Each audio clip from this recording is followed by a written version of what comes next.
Let's see how to play Sprawlopolis. Sprawlopolis is a very portable wallet game of only 18 cards where 1 to 4 players cooperate to try to build a city that meets specific goals. I'll demonstrate how to play a multiplayer game and then explain the minor difference for playing solo. The 18 cards are double-sided. One side shows a goal and the other side shows 4 city blocks.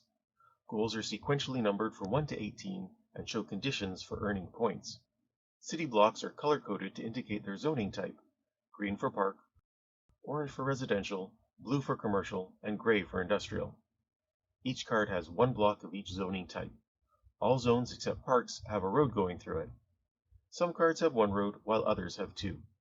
The object of the game is to build a city that earns points equal to or greater than a target score, which is based on 3 randomly selected goals. More on scoring later. Let's start by getting set up.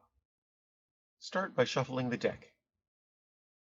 Take the top 3 cards. These will be your goal cards, and the blocks on the other sides can be ignored. Read the goal cards and make sure that you understand how you earn and sometimes lose points. Add the goal card numbers to determine your target score. Meeting or exceeding it means you win. In this case, the target score is 28. The remaining 15 cards form the deck you use to build your city. Their goals can be ignored. Determine which player will go first. That player is dealt 3 cards, and all other players are dealt 1 card. The rest of the deck is placed to the side, block side up. This is the draw pile. Take the top card from the draw pile and place it centrally. This is the start of your city. Each player can look at the blocks of their own cards and discuss them with other players, but can't show anyone their blocks while they're in their hand. The active player plays one of their cards as follows. Reveal the card to be played by showing the block side to the other players. At this point, all players can discuss placement of the card, but it's the active player who ultimately places the card. All cards must be oriented the same way, so you can rotate them 180 degrees, but not just 90 degrees. Cards must be placed alongside and or on top of at least 1 block of at least 1 previously played card. This may sound confusing, but basically it means that cards need to touch at more than 1 corner. As a result, all cards will form 1 continuous city, even if it loops around a void. Blocks must align, but roads don't need to be continuous. Note that although cards can overlap existing blocks or even entire cards, they cannot be placed under existing cards.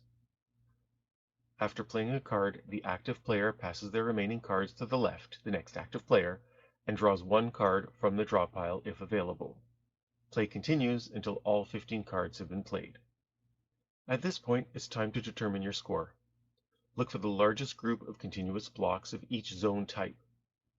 A group of blocks of a zone type is continuous if each block in the group is connected to the others by at least 1 edge. It's possible that your largest group of a zone type is only 1. That happens if no 2 blocks of that zone type connect at an edge. Give yourself 1 point for each block in the largest group of each zone type.